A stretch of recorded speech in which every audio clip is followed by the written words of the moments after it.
We are live. Hello, everyone. Welcome, welcome.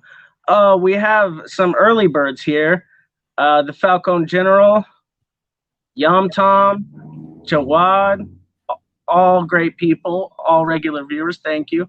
For people who are watching later, today we are going to be speaking about the dialectics of the Talmud and Kabbalah. And we're going to explain what those things are in a moment. But first, I want to introduce you to my guest. His name is Ramiro Sebastián Fúnez or Fúnez? Fúnez? Fúnez. Fúnez. It's a common mistake. It's cool. Yeah. And he is a revolutionary, a journalist, a documentary maker. And I'm so happy to have him here today with us. Hello, Ramiro. Thanks for having me on. I appreciate this conversation and dialogue. And I want to give a shout out to everyone in the CPUSA, to your channel, to a lot of the work that you've been doing. And I'm a fan of your work because you're one of the few communists on YouTube and online in general who can have a friendly and comradely discussion with people of different backgrounds and viewpoints without making it personal, without making it about ego, and just having a conversation. I think that's such a big problem in the left, where if you don't think exactly the way everyone else thinks, you're seen as a class enemy or something. And so I appreciate your channel for that, and thanks for having me on. Well, I appreciate you. Are there any projects you've done recently that you might want people to check out, Because I know you have a YouTube channel, which I have linked in the description. Go check them out and subscribe. Right. So I have a great video coming out on PragerU about capitalism. No, I'm just playing. I have a great documentary that just came out on my channel called Nicaragua Against Empire. And it's about the Sandinista revolution in Nicaragua, the two stages of the revolution. I recently visited the country in March from May 13th to the 20th to document the process of the Nicaraguan people, how they're building food sovereignty despite sanctions. The U.S. actually just imposed the sanctions on Nicaragua yesterday, a new round of sanctions. And it's a film that kind of focuses on a country that within the left is oftentimes forgotten about. We hear a lot about Venezuela and Cuba, and I have tons of love and solidarity with the Bolivarian Revolution and the Cuban Revolution. But in Nicaragua, people are doing some really beautiful and amazing things. And this film sort of puts that out there and shows Nicaragua to the world to help build solidarity with the Sandinista revolution at a time that it's also under attack by sanctions. Viva Sandino. For sure. All right. So on to the topic at hand. We're going to be talking about a little bit of Jewish dialectics. Now, I think one of the biggest lies that Karl Marx ever told was that dialectics were invented by Hegel. Now, we have found that is quite to the contrary throughout history. There seems to be one group of people that have been doing dialectics, and it comes out of a certain tradition of these people, and it's the Jewish people and the rabbinical tradition. And so I think we sort of have to set the stage for, where the Jewish dialectics come from in the first place. Yeah. And because everyone knows we have our Hebrew Bible, which is the Torah, and the other books of the Bible written, added on later, that makes up the Tanakh, which is our Bible. But there's one thing that a lot of Gentiles don't know is that on Mount Sinai, when Moses was given the written Torah, he was also given the oral Torah. And there was a point during the destruction of the Second Temple and the mass exodus of our people from Judea that there was fear, a deep fear of losing our culture and tradition. If there's one thing we're taught about being Jews, it's that we have to preserve these laws and traditions that Hashem has given to us. And so they wrote down the oral law, which is a mind-boggling thing to do in the first place and a contradiction at that. So, I mean, the rabbi were left with a contradiction here. And it wasn't a popular thing that they did at first. So how do we approach a written oral law? Well, the rabbis tried to figure that out. And that's what the Talmud is. It's over 2,000 rabbi giving their commentary on the Mishnah. And what's so unique about this commentary is that it's a dialectic commentary between these rabbis. You'll have one rabbi that presents a thesis, another rabbi that will present an antithesis, and then you'll have 2 or 3 or 4 rabbi present a synthesis. And so you have this pattern all throughout the Talmud. And then what's your result? What is left is well, you have 2 Jews and 3 opinions. So it leaves everything up to a lot of interpretation, but there's also a very specific method to it, and it isn't random either. I think that's something that we're going to find out today, is that it's not random at all. Right. So the Talmud is where dialectics come from, and the rabbinical tradition that comes out of it is what makes up modern Judaism. Some of the earliest people that started making up this tradition were the Pharisees. One of the most famous Pharisees was Jesus. He's a bit of a radical one, though, what we might say. And then they carried on this tradition of the oral law. The oral Torah now is beyond just the Mishnah. It's beyond just the Talmud. The oral Torah is everything outside of the Bible that is Jewish. And so it's very important that there's a method of analyzing these things, or we will dive deep into things that maybe we're not ready to understand. But there are some people that are ready to understand this. And I would venture to say that these are the Kabbalists. And Kabbalah or Kabbalah is what they do. And to give you a couple of people that you might know the names of that we consider Kabbalists, Adam, Abraham. We see people like this to be deeply, to be the founders of it in a way. But then, of course, we had a tradition later. And out of that tradition arose a work called the Zohar. And I think I'll pass it to you on this, Ramiro, because while I deeply study the Talmud and the Mishnah and the Tanakh, I haven't had quite the amount of time to study the Zohar and Kabbalah that our Noahide friend Ramiro here has. So I think it's going to be very interesting not only to hear this from a Gentile perspective, but to have someone who has a very clear idea of what it is in our previous discussions about it. So I'm pretty excited. So let's hear what you know. Yeah, definitely. So first, kind of just backing up a little bit, how is Marxism and Kabbalah interconnected? And it seems to be totally disconnected. It seems to be totally random.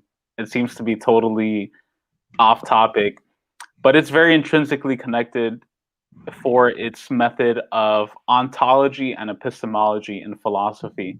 What does that mean? Ontology is the way we understand reality, the way that reality is, the science of the universe, the science of laws and contradictions, how things rise and fall. Epistemology is the process by which we study those objective laws in science and nature, how we understand them and how we interpret them in the mind, and thus take action according to that. And so in terms of the philosophical world outlook of Marxism, mainly being dialectical materialism, it's intrinsically related to the Kabbalistic viewpoint of ontology and epistemology, namely in what you just said, the dialectic. What does die mean? Two. There's an important point to that, is you have two contradicting points, two mutually opposing forces, ideas, night and dark, hot and cold, day and light, man and woman. These contradictory poles of the same element that form one new totality. Two become one, and one become two. And that's so essential to the dialectic, because the dialectic that Marx talks about in terms of class struggle, the proletariat and the bourgeoisie, we have this interconnected whole of capitalism. And on one side, you have workers, and on one side, you have the capitalists. You can't have capitalism without either of the two existing. These two seemingly polar opposites form one totality that is comprised of these three parts: the capitalists, the workers, and capitalism. And we see this dualism, and also it lends itself to the understanding of the Trinity, which in some Christian theology is also a form of debate as well: Father, Son, Holy Spirit. In Hinduism, we have the Brahma, Shiva, and Vishnu. You know, Brahma, the creator; Shiva, the destroyer; and Vishnu, the preserver. And within the different ontologies and epistemologies of societies throughout history, yin and yang in China, and even in Africa, in ancient Africa, if you look at the Ankh, it looks like a cross, right? It looks like a cross, but instead of the top part being straight, it's like a circle. We've all seen that image, the Ankh.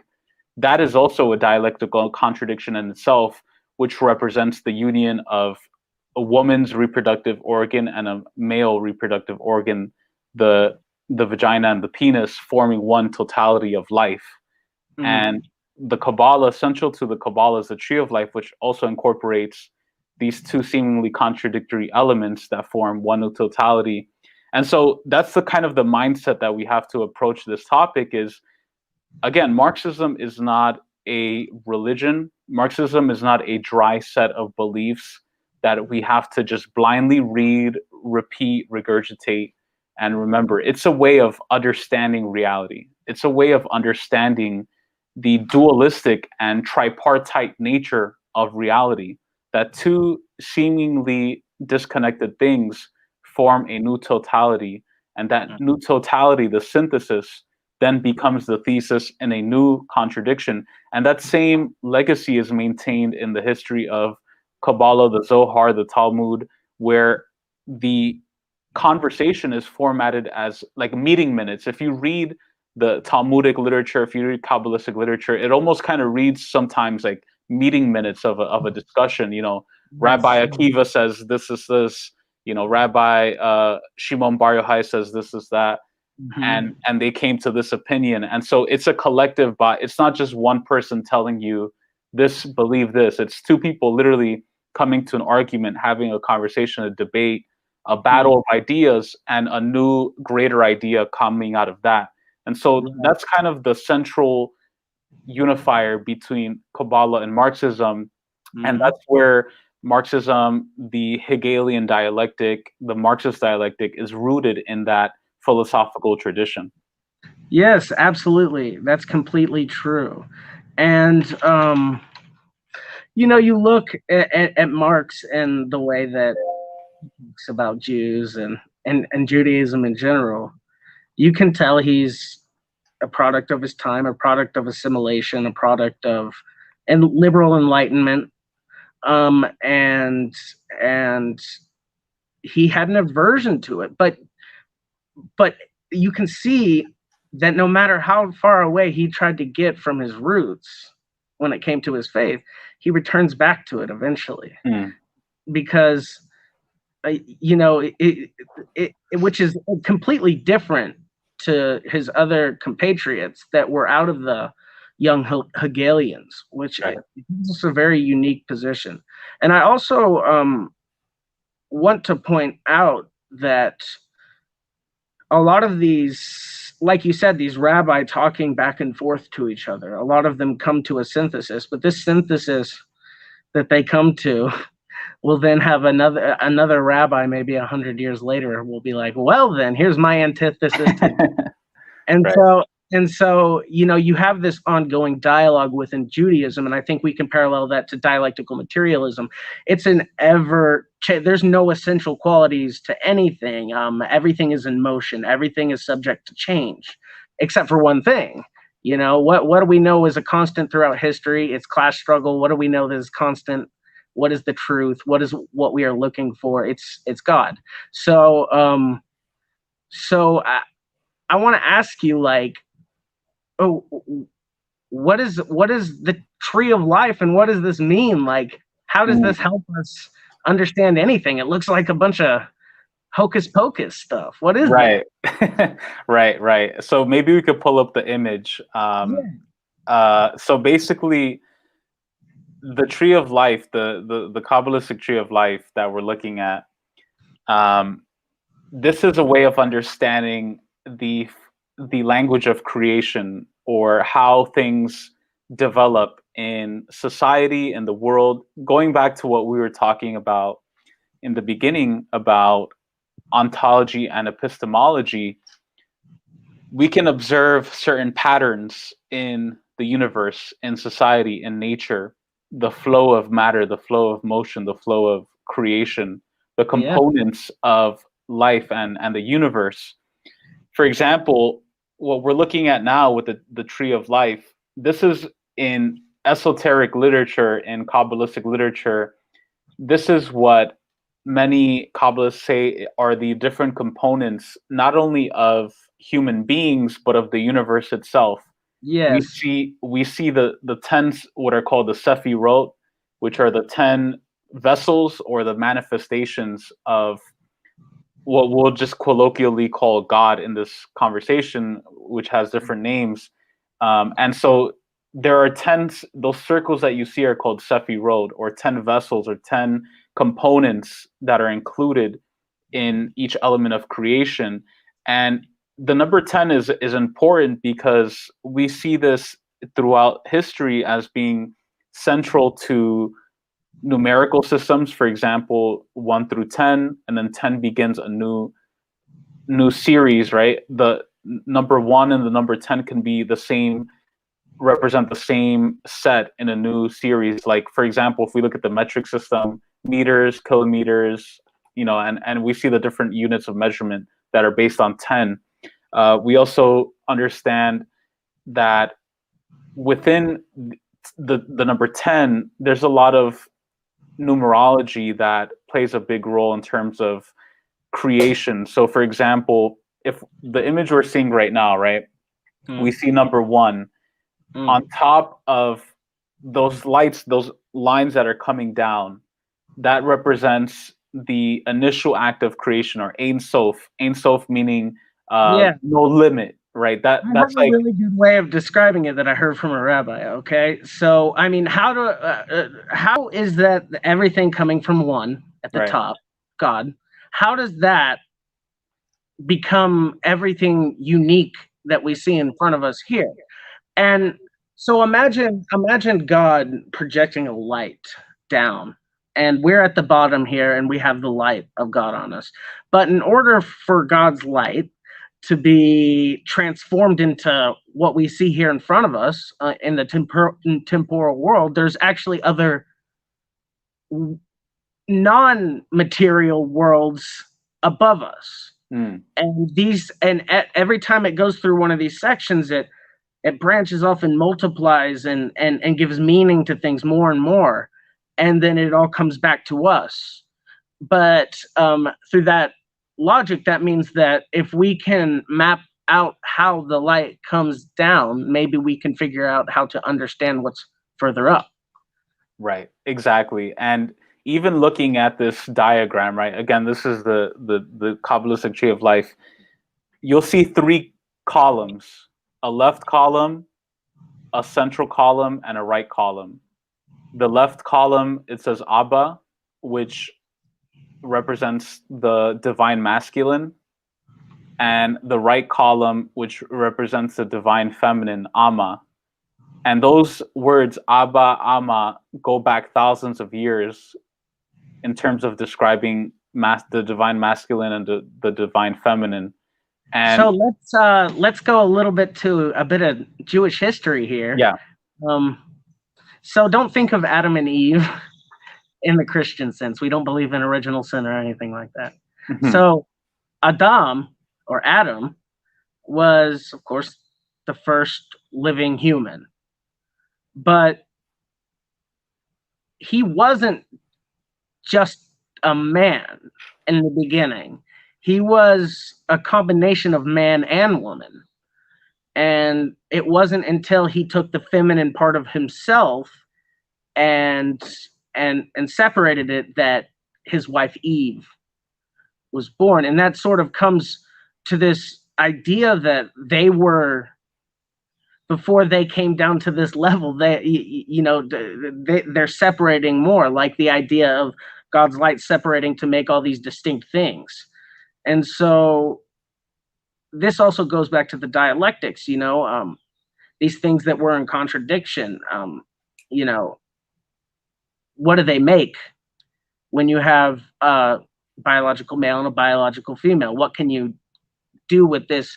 What is the new component that you get? Family, right? And so it's very interesting. Do you have any commentary on that?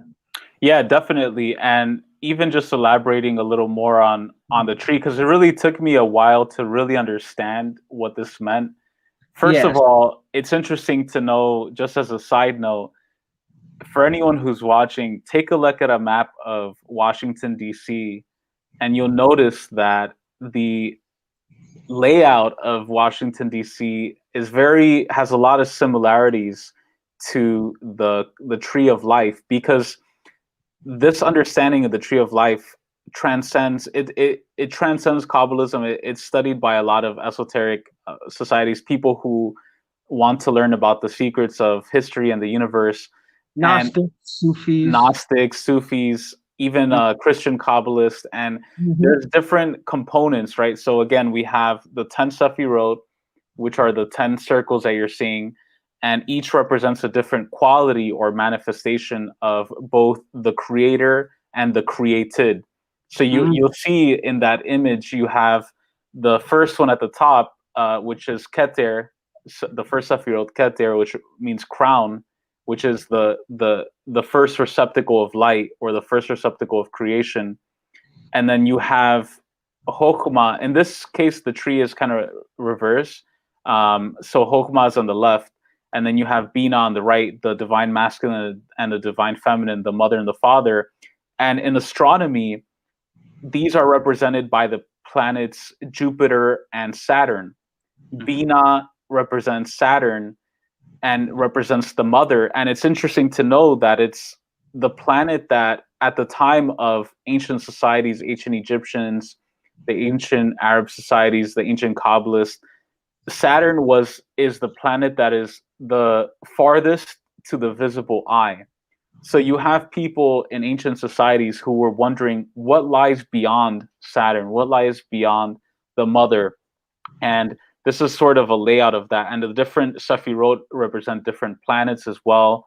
The circle Sefirot that says beauty, which is the sixth Sefirot, is represented by the sun.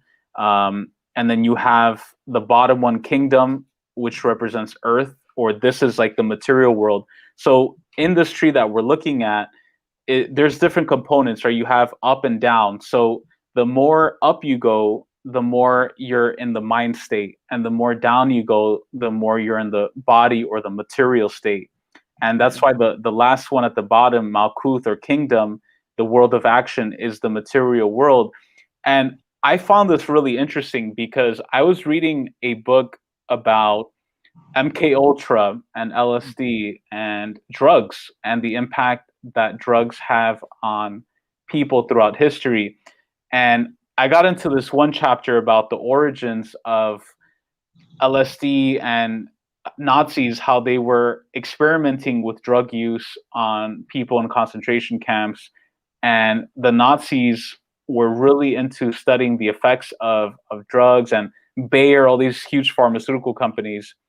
And it's interesting because in this book that I was reading about drugs and LSD and MK Ultra, it talks about how powerful societies or evil societies like the Nazis, the US government, have been able to understand that by controlling someone in the foundation, or where the person's private parts are here, which is the 9th Sefirot in the middle, foundation, and then kingdom, which is the 10th Sefirot on the bottom, the more material, the carnal desires that people have, the desire mainly, especially for men, for sex. pornography, sexual addiction, drugs, alcohol. When you control these bottom material carnal desires, that's why people say a low vibrational state. We live in a low vibrational state because you're in the lowest vibration of this tree of life. You're in the lowest Sefirot. When you control those, you can control somebody's higher knowledge and wisdom, and you can get them to do things that they wouldn't otherwise do because they're a slave to their addictions, they're a slave to their appetites. And so within Kabbalah, one of the main elements that people like Shimon Bar Yochai, like Moshe de Leon, and people who have written about the Zohar, is how do you get from a place to where you're no longer controlled as humans by your carnal desires, by your just material, carnal, raw pleasures, from the pleasures of the flesh to honor and valor and what they call Sadiq, righteousness, the Sadiq, the righteous ones, right? How do you become a person who, and a good example of that is like guys who are just looking for the day-to-day, who just want to like get high and fuck different people and just like live in the day-to-day and are trapped by that.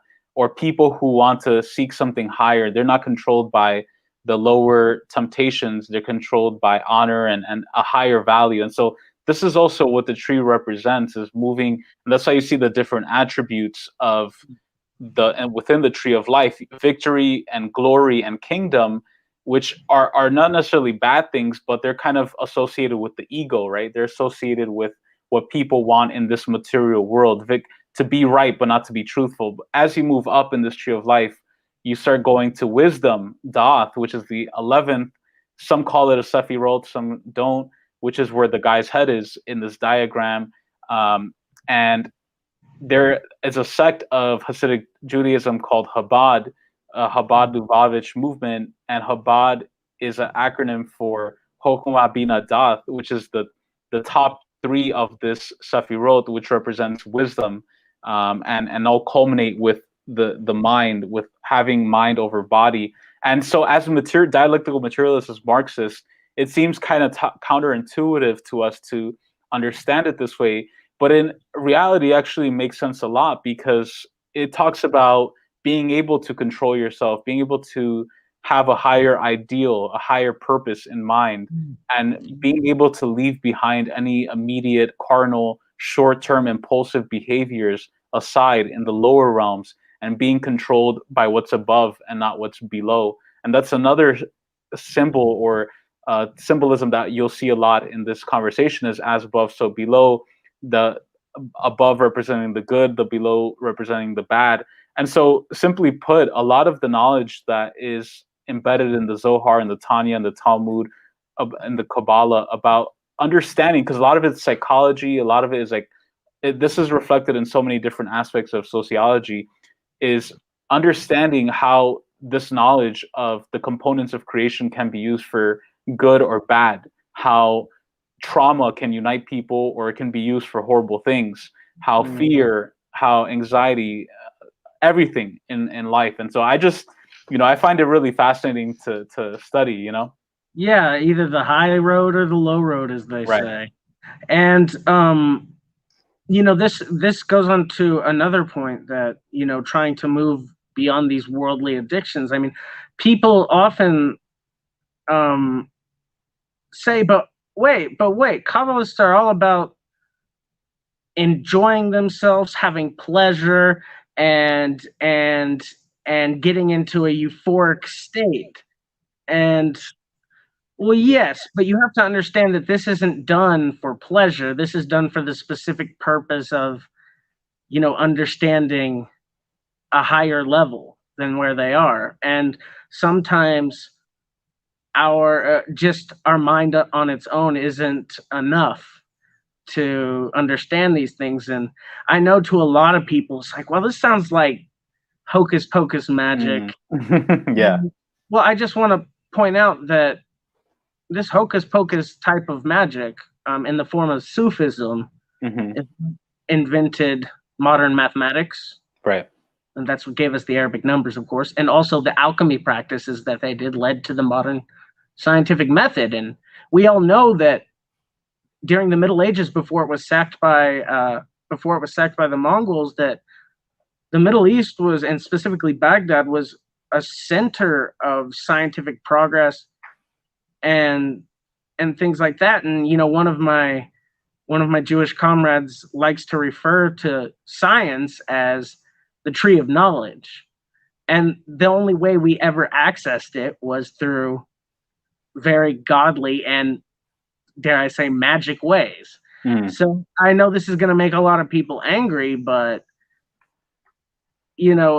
at that time, the only people able to access something like science or math were the people that were closest to God. Therefore held to a higher standard than the rest of society, and they lived by a higher standard, and they had more consciousness, or as we would say in dialectics, class consciousness. So that's what the truth we're trying to achieve, a class consciousness, an understanding of where we're going with materialistic dialectics, and an understanding where it all came from. Right. And a path how to get there, a road. We don't know all the intricacies of that road. That's something that we can only know when we arrive to it, though. And so, yeah, that's definitely a good point. And another point I want to raise as well, related to numerology and the understanding of developments and contradiction, is in Kabbalistic texts and writings, the significance of the number 6. So we know that in Judaism, you have the Star of David, the 6-pointed star, which is also, if we look at this tree that we're seeing, you can see several iterations of the 6-pointed star within the tree of life, one at the top and one at the bottom. And the number 6 is important in philosophy and in the dialectical philosophy, not only because when you have the thesis, antithesis, synthesis, you have the number 3, right? You have the creation of a triangle. You have the triangle is the number 1 and the number 2 create a number 3, which is the first enclosed space, a triangle, a number 3 with 3 sides. And when we're talking about the different stages of humanity that Marx understood, Marx lays out 6 eras of history in his theory of historical materialism through which human society goes through. And that's really interesting because what are those 6 stages, right? The first is primitive communism or communalism, where there were no means of production. The way we lived as humans was based on survival, on sustenance.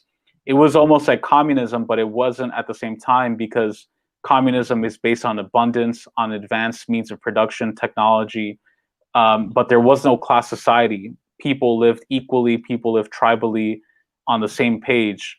That was primitive communism, right? And then you have eventually the rise of slave society, the second era of society, right? These are broadly speaking as well. I don't want to be so rigid with these manifestations.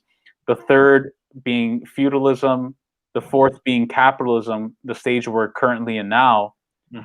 And these 3 stages after primitive communism form class society. yes. Right. And then after capitalism that we're now is socialism, which is also moving away from class society, but you're moving back in toward this communal, communist-like living where we have a common living, we share the means of production, we share technology. There's still a class struggle going on.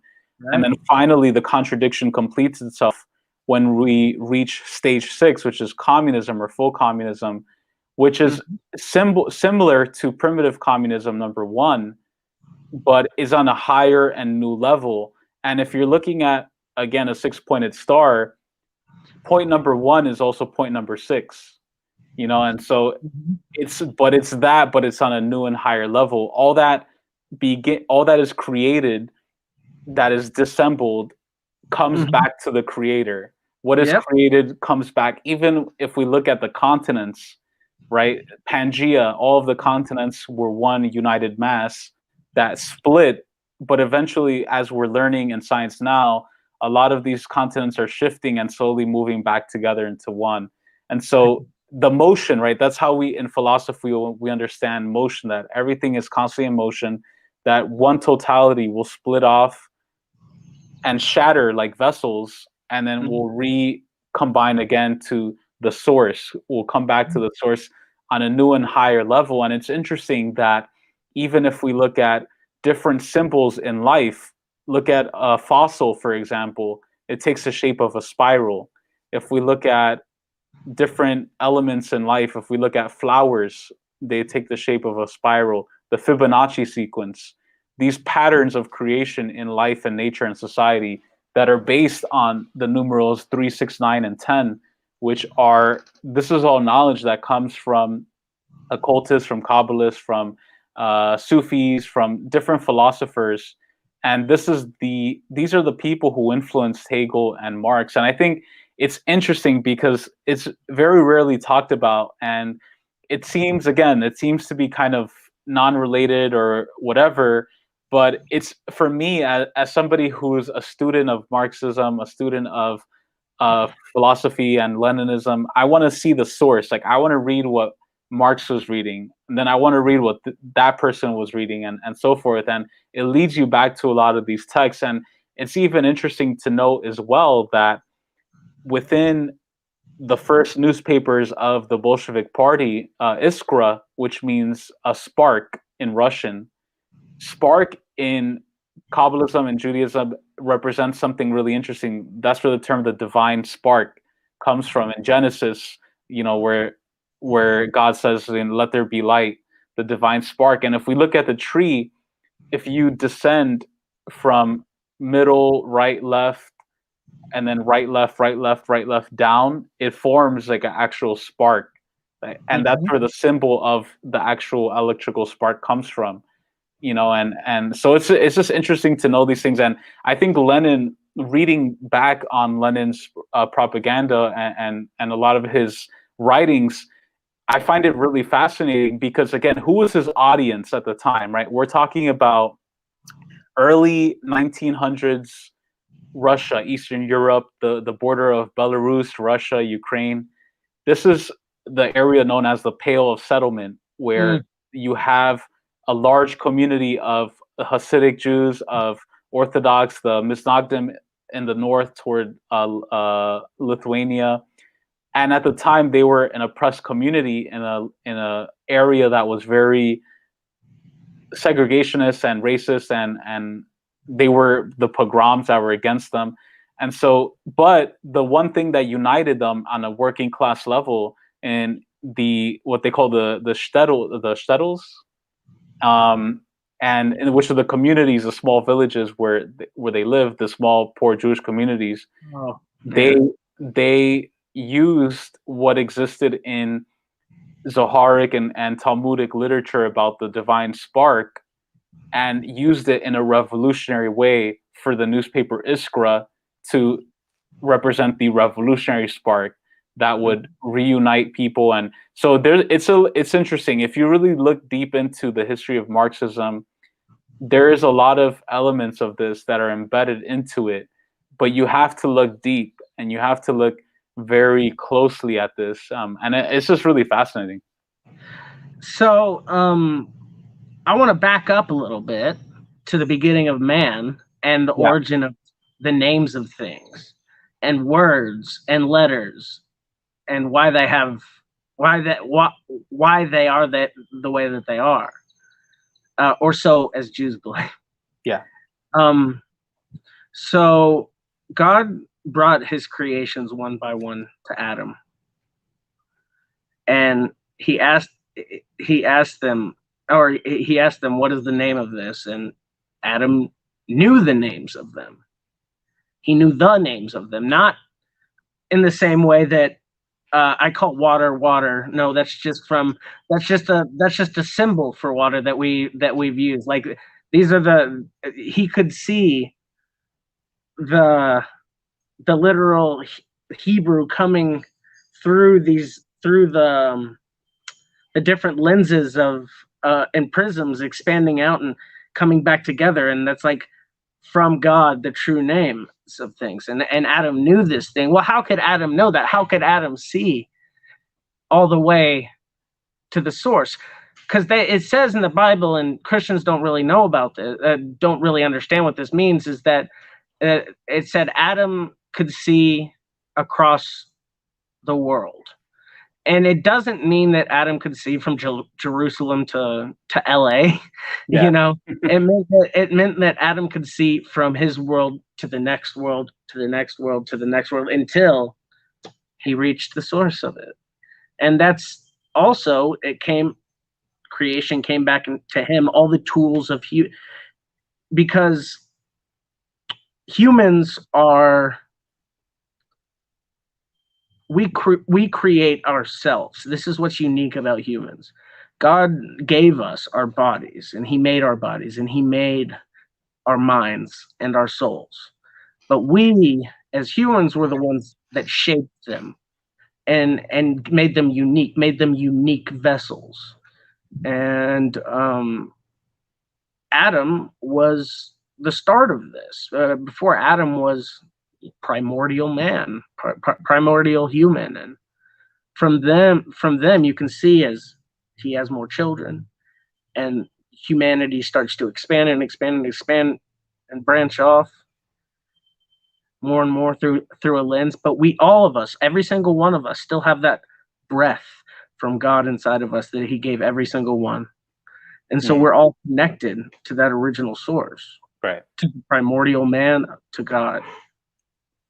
I think connected with that as well is the idea of potentiality. In Hegel's phenomenology of the spirit, there's a topic that he touches on a lot, which is this concept of potentiality.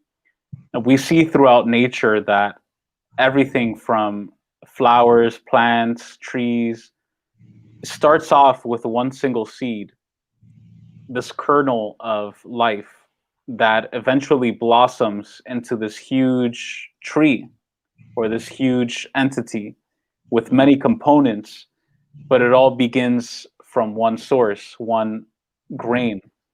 And we can see that as well in the tree as well. If we were to invert the tree, we can see the seed or the original flowering of that in the first Sefirot in Keter, in Crown.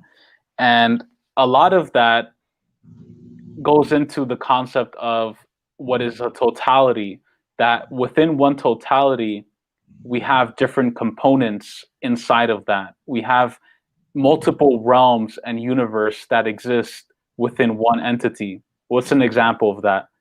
We can look at an apartment building with 20 apartments, and we have this one apartment building that if we stand from the perspective of outside the building, it just looks like one building indiscriminately with different rooms. We don't know what's going on inside. Once we walk in and step into that building and we go through each apartment one by one, we can see how there can be totally different worlds existing within that one entity. One apartment may have frat boys who are just smoking ripping the bong all day and playing video games and chilling. Another one could be a very religious family that has no TV, that does, prayer or whatever in their apartment. They never play music or anything. Another one could be an abusive household. Another one could be a fun and really beautiful childhood. Another one could be, so there's these different realities that exist within each apartment of this one building. The best example of the apartment building is just go somewhere in New York City where you're from. Right. What's inside an apartment block in New York City could be people from every corner of the earth, of every life and creed and everything. But at the same time, that's what collectively makes up the community in these apartment blocks. In these big cities, your community is the apartment block. The people that you know. That's who you have barbecues with. That's who you have your kids going and hanging out with. That's who you go to when you have troubles. This is your community, and so it's greater than this. It's greater than the sum of its parts, and so that's because we can't fully see it from the outside. Like when we see all of Earth and we look at it and we add it all up, and we're like, well, I'm not getting to God here. What's going on? Yeah. And so we're greater than the sum of our parts. So we mean a lot more. We just can't see what all of that is. Right. Exactly. And it's a way of, again, going back to the understanding of epistemology, the study of knowledge, the study of a system, how we understand a system with the tree of life, with these 10 Sefirot. It challenges us to understand any given entity or totality, whether it's an apartment building or whether it's even a socialist country, for example, Right. from the different components, from the different vantage points. Because you could even imagine each Sefirot as being like a camera, like an angle from which you're viewing things. And so one example of that is visiting a socialist country. Like if you go to Cuba, for example, sometimes you'll have people who they'll go to just one neighborhood and they'll have one bad experience, they'll meet one bad person, and they'll write off the whole entire country just based on that one experience, because they only experienced one manifestation or one part of the sum total that is Cuba. And that's kind of like what the Kabbalistic tree of life challenges us to do in epistemology as well, is to understand the different components of life, the different components of the human being. In the tree we're looking at, you have the different attributes: victory, glory, severity, mercy, wisdom, understanding, knowledge, action. These are the different components that make up a human being, and you can't have just one without the other. It's a matter of finding balance and finding equilibrium between all of these different parts, and understanding that you may never understand the totality of one thing by just looking at one specific component or Sefirot. And it's groundbreaking for its time, because, let's go back to the theology at the time of the Catholic Church, where it was the Father, the Son, and the Holy Spirit, and it was more male-centric, male-dominated. But what was groundbreaking about Kabbalah at the time, and the reason why it had to go underground for a lot of time, especially when we're talking about Spain, when we're talking about Portugal and the Inquisition, was that within the Zohar, within these texts, it's not just the masculine, it's not just the father, it's also the mother. The strength and the vigor of the father has to be balanced out with the warmth and the lovingness of the mother, that creates this balance, this totality. And that's really fascinating, because it also contradicts the traditional Aristotelian logic or the John Stuart Mill logic of the church that says A is A, B is B, A cannot equal B, right? Whereas like that's just not how you see it. And what a lot of Kabbalists, they explore this idea in many different ways, many ways that may surprise you. Right. For religious people, such as having group sex, having homosexual sex, going into stages where you're in a state of mind where your gender is no longer male or female, it is them combined. Trying to understand these things, like Adam before Eve was taken apart, and trying to understand there are more there's more than just the individual aspects of masculinity and femininity, and there's more, and we have to understand the feminine, and that the feminine is so important that we can't have it without the masculine. And anyone knows anything about Judaism, it's a matrilineal faith that you only get the title if you're ethnically Jewish. You only get the title if it's passed down through your mother's side. And so there's a lot of reasons for this, and a lot of these Kabbalistic ideas really went against traditional Judaism that had solidified itself, much like the Misnagdim in Lithuania, the Lithuanian Jews. And so it was a really, even to this day, Kabbalism is controversial amongst Jews. But I think that most Jews respect it, and that is discovered a lot for us. Some do not acknowledge it, and I don't agree with all of it either. Right. But there's so much to be gained from it. And we really have to look at this you can't look at it through any sort of lens that you've come at before. You really have to like go to the rabbi about this. It's something that you can't study alone, or you can get lost, which is scary. And what's interesting too is that even looking at, I don't know if you can see my cursor on this. Can you? Yeah, I can see it. Okay. So one thing that's interesting, and again, this is something that goes back thousands of years in understanding, and it's not something that is only written about and studied in Europe or in the Middle East, even in Africa. Again, going back to the discussion about the Ankh, the Ankh, the one of the most ancient and sacred symbols in African philosophy and history is like the cross with the circle instead of that top line. If we look at this, we see the first hexagon at the top, it forms that very circle of the Ankh. So you see where my cursor is going in a circle? That's the circle, and then it leads to the, right here, the crux. Yeah. And it's the Ankh.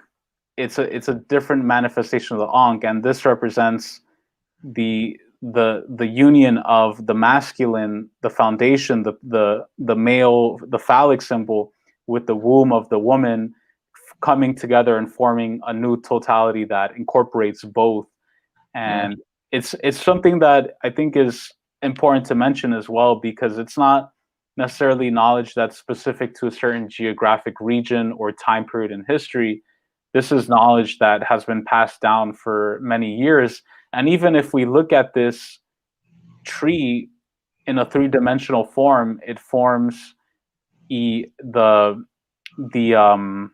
what's it called? I just forgot the name of it. In the Washington Monument, obelisk. Obelisk, yeah. If it forms a three-dimensional obelisk as well. Yeah. And so a lot of that stuff is kind of interesting to study, and I think that geometric and numeric patterns throughout everything, like you were saying, with the Fibonacci sequence and spirals, and nature and history and all of this. And it sort of goes to a sense that all of these people that have been coming from different angles but looking for sort of the same things are sort of finding these patterns completely independently of each other. So I mean, I believe there's got to be some sort of truth here, because there's such thing as coincidence, but then there's like legitimate patterns that we can recognize as humans. And I think that just because on that alone is something that is worth investigating. But do you know anything about how people actually practice Kabbalah? How do you start to see these things? That's a great question. I mean, I think that, again, this is something like, for me, just to be straight up with everybody who's watching and listening, like, I do consider myself not religious. I more am interested in it from a philosophical perspective in terms of understanding reality, understanding society. I'm just very open-minded. I try to be as open-minded as possible to a lot of ways of understanding the universe, because I felt getting into socialism and communism was beautiful, because there was once a moment where reading about socialism and communism was like that edgy revolutionary thing that you do in secret. Like, I would stay up to like 3-4 in the morning on Wikipedia, like reading about socialism and communism or all these PDFs. And I still do that, don't get me wrong. And that spirit of curiosity, that spirit of wanting to understand the laws of not only society, but of nature, of the universe, we can't let that fire die. And we have to keep that going and elevating it. And unfortunately, that's what I see a lot on the left, is that people kind of, they have that initial excitement and curiosity where they challenge capitalism. They have that ability to do that. But then once they read the central Marxist text, they kind of just stop there, and they close themselves off to everything that's outside, that's incorrect, that's, hocus pocus, or that's that. But just to have the intellectual humility and modesty and curiosity to be like, let's see what the Muslims have to say about this. Let's see what the Jews have to say about that. you have to constantly like be a student of life and knowledge, regardless of where it takes you. And so I think I just kind of wanted to mention that in terms of the practice of Kabbalah today in the 21st century. I mean, I think unfortunately, and I'll be straight up, I think a lot of people, not even necessarily religious people, but just capitalist people who have power, understand a lot of the elements of the Kabbalah in terms of the human component, like the tree of life that we're looking at, that if you that people in the, for example, if you look at the healthcare symbol, the Thyssudius of Mercury, it has the two snakes wrapping up the pole, and it leading up to the doth, to the third eye next to the wings. And so those snakes represent like temptation, they represent like the evil, and they come from the bottom up, right? And so there's this kind of interesting dynamic where as human beings, we are animals, we have an animalistic side to us, where we want, sex, we want money, we want food, we want these very superficial things. And however, we also want these other things like glory, honor, truth, wisdom, knowledge.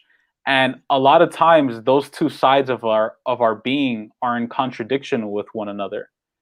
People, unfortunately, I can't tell you how many times I've known dudes on the left, especially, and I'm calling out guys especially, who will claim like, yeah, I'm all about revolution, I'm all about like socialism and women and this, but in the real life, their day to day, they're fucking like 5 or 6 different girls, they're getting fucked up every day, they're getting into fight, you know what I mean? And so they're not carrying out like that higher principle, that higher knowledge or understanding. Yeah, and as communists, right, we are meant to be the most advanced strata of the working class.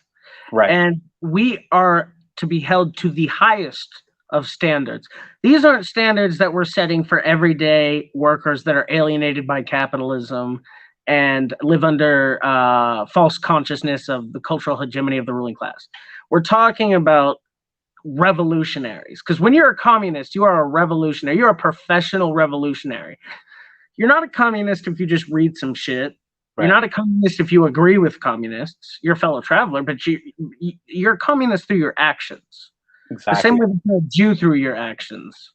And the same way that you're a good Christian or a good father or a good Muslim or a good leader through your actions. Right. And I think that one thing I love so much about Judaism, Kabbalah, and everything is that we focus so much on actions. So the way that Christians handle sin, and it's different amongst Christians, is a lot different than the way we handle sin. I mean, we don't even believe in hell. I mean, maybe some Jews do, but most don't. Like I said, not all Jews agree on everything. Right, right.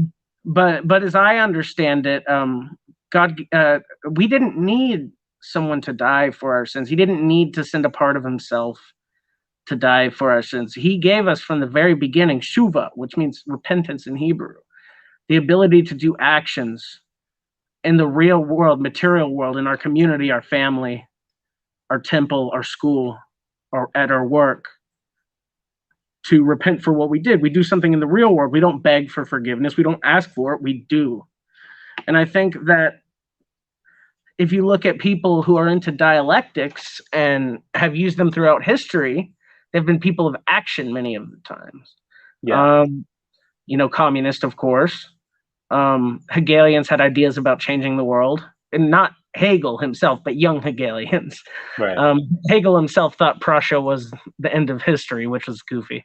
And he was blinded by a couple of things, but he was very useful and very intelligent. But I think that for us and for me, what Judaism means to me and the dialectics of the Talmud and understanding these things is that we can be all talk all day long. We can say, I am a Marxist Leninist. I defend Stalin, and I defend Mao. I defend China. I defend actually existing socialism, or I uphold Chairman Gonzalo, whatever your thing is, or no gods, no masters. Right. At the end of the day, I don't give a shit what you have to say. What are you doing? If an anarchist, a trot, maybe I shouldn't say trot, but an anarchist, a Maoist, whatever you may be, a third worldist, whatever you're doing, if you are understanding and doing a thing that's fighting for the progress of humanity in this historical spiral forward, helping uplifting the people as God would want you to, as you should feel in your heart to want to help your fellow human as a communist. And I think that wanting to get to a higher understanding through dialectics is just directly related to a faith trying to get to a higher understanding through their own dialectics. And you can see it manifest itself in so many different ways. And I just think it's a beautiful, beautiful thing. Did you have anything you wanted to say? Maybe just to kind of wrap up. I mean, I just want to say, well, first of all, thank you for having me on and absolutely having this conversation. It's kind of like, you know, when you, I don't want to say I'm careful with who I bring it up to, but not a lot of people on the left like have kind of closed off themselves to the outside world, to learning about different things. And I want to be constantly learning and studying everything until I die. I want to learn about everything. I want to learn about the way different societies understood reality, understood nature. And I think that while I don't necessarily consider myself an adherent of Kabbalah or not even necessarily religious in general, I'm very fascinated by it. I'm very intrigued by it because this is what played a role in the philosophical development of Hegel, of Marx, and it's something that there are a lot of lessons that can be learned from it. The ability of controlling your body with your mind, of not succumbing to worldly pleasures, and maybe another time we can talk about the alchemy and like the like wine and spirits. Like this year is going to be my 3rd year of no alcohol in August. Awesome. So, thank you. And one of the reasons is that, like, I just didn't like the way I became when I drank. I was an asshole. I was very inconsiderate, and it controlled me in ways that I didn't like. And at first it was nice because, you know, you kind of step away from your body, but you enter a lower vibrational state where you just react to the material world. You live in the material realm, and you're not adhering to these ideas of like higher being and righteousness. You're only thinking about within 5 miles around you. You're not thinking much beyond that. Right, exactly. And so after I gave up booze and I started researching the history of alcohol and distilleries, and like, why is it called like wines and spirits, you know, like the spirit that enters your body, and the connections with alchemy, and understanding the way that alcohol was used against indigenous peoples and in the quote unquote New World to control their lands, to steal their stuff, you know, as a way to control them. That it also is also connected to the occult and a lot of this stuff. And so like I came to the realization, like, these things, and the same thing as well with social media, with ego, like people who are controlled by appetites, by appearances, by the material realm. It leads you to a lower state where you're not living in terms of righteousness. You're not living in terms of what's good. Even if you're denying some worldly or fleshly pleasures, you know, you're living a cleaner and healthier life. Like now that I don't drink, you know, I live a cleaner life. I tell the truth. One thing I told myself as well when I gave up alcohol is also giving up just lying. Never lie, no matter how small, you know, and own up to it, admit to it, because lies are another thing that really fuck you up as a person. And just giving up these things and trying to live a more moral and upright life is something that has helped guide me. And I think that's really the true spirit of communism as well. If we look at Che Guevara, for example, when he was in a conference in Uruguay called the Punta del Este Conference, of all the Latin American leftist groups, they were having a conference It was like the first conference that Cuba went to after the revolution. And there was an interesting anecdote because, again, this is from Che Guevara's writings. And after the conferences were taking place during the day in Uruguay and this beach town, they were having all these crazy parties. The right wing Latin American countries, they were having all these bar parties, they're drinking and women were coming and all this stuff. And Che Guevara told his group of men that came with him, he's like, don't you even fucking dare go to those parties. As soon as this conference is done, we're going back to the hotel room, because that's where we slip up. Once you start drinking with the enemy, once you start allowing your bodily temptations to control you, that's how the enemy controls you.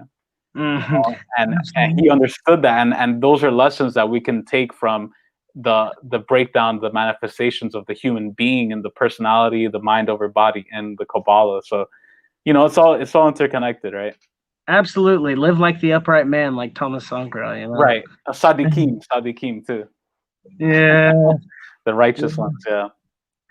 Well, thank you for dropping some wisdom off in that final comment. I had such a good time having you on here. That was wonderful. I hope we can do this again in the future. No doubt, comrade. I'm down whenever. So everyone, please, his channel will be down in the comments. His name is Ramiro Sebastián Fúnez. And if you want to find him anywhere else, where can they find you? I'm only on YouTube right now. I actually got off. I think just Facebook. I'm like a boomer right now. I'm just on Facebook. Me too. But I prefer it. My mental health is better. IG was getting too like crazy for me. Twitter was getting fucking toxic. Like, I'm only on Facebook and I'm barely on that anyway. I just want to create stuff. So I'm actually not on social media that much these days. Okay. So you could just go to my YouTube. I try to post content as often as I can. Yeah, he has a lot of great podcasts and discussions with a lot of good comrades. You can also see him showing up on other people's content all over the place. Thank you, Marching Orders. This was awesome. And Pippa said, well done beating the urges alcohol causes indiscretion. Absolutely. Yep. This has been really awesome. Please go and watch his documentary, Nicaragua Against Empire. It's brilliant. And this has been Elishuva, also known as Connor Gillis. Please like and subscribe and tell your friends about it. Share it. Thank you so much, and solidarity. Thank you, comrade.